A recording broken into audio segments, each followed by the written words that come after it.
Blouse stitching చూద్దామండి. First back part dots వేసుకోవాలి 3 inches.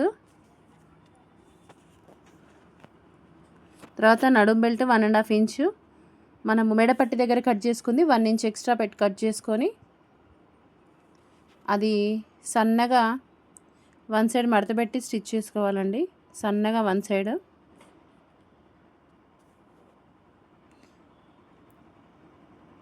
అలా పైనుంచి వేసుకోవాలండి. పట్టి రాంగ్ సైడ్ వేసుకోవాలి. చిన్న చిన్న కట్స్ ఇచ్చి టాప్ స్టిచ్ చేసేసుకోవాలి.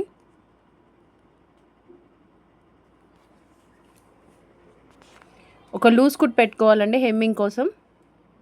బ్యాక్ పార్ట్ రెడీ అయిపోయింది. నెక్స్ట్ ఫ్రంట్ అండి. మనం ఇందాక డాట్స్ ఇచ్చుకున్నాం కదా, ఫస్ట్ సెంటర్ డాట్ పట్టుకోవాలండి. అది మనం కొంచెం క్రాస్ వచ్చిన పర్లేదు, బట్ మనం మార్క్ చేసుకున్న దగ్గర ఎగ్జాక్ట్లీ సెంటర్ డాట్ వేసుకోవాలి. తర్వాత మెడ వైపున 2.5 ఇంచులది వేసుకొని చంక వైపు ఉన్న డాట్ 3 ఇంచెస్కి మార్క్ చేసుకోవాలి. మధ్యలో 3 ఇంచెస్ డాట్ వేసుకుంటే అది ట్రయాంగిల్ షేప్లో వచ్చేస్తుంది. సెంటర్ డాట్ ఫస్ట్ వేసుకోవాలి. ఎస్, ఆ చంక డాట్ ఈ సెంటర్ డాట్కి స్ట్రైట్గా చూసుకొని వేసుకోవాలి. ఈ మిడిల్ డాట్ 2.5 ఇంచెస్ వేసుకోవాలి. ఫ్రంట్ అయిపోయింది కదా. ఇప్పుడు షేప్ బెల్ట్స్ జాయిన్ చేసుకోవాలి. షార్ప్నెస్ వదిలేసి స్ట్రైట్గా ఉన్న వైపు స్ట్రైట్గా ఒక స్టిచ్ వేసుకోవాలి. ఫస్ట్ ఆపోజిట్ డైరెక్షన్స్లో పెట్టుకొని తర్వాత అదేవిధంగా టాప్ స్టిచ్ వేసుకోవాలి. ఎస్, షేప్ బెల్ట్ కూడా రెడీ అయిపోయింది.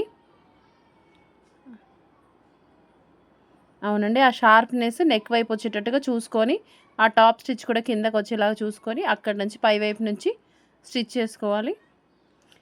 ఆ సెంటర్ డాట్ ఫోల్డ్ చేసుకొని అందులో స్టిచ్లో పడకుండా ఒక పాదం ఖర్చుతో స్టిచ్ చేసుకోవాలి. సేమ్ అదేవిధంగా ఇంకో సైడ్ కూడా ఒక పాదం అంతా ఖర్చుతోనే పట్టుకొని ఇప్పుడు సెంటర్ ప్లేట్ ఎలా ఫోల్డ్ చేశానో చూడండి క్లియర్గా. సేమ్ అలానే సేమ్ టాప్ స్టిచ్. ఓకే.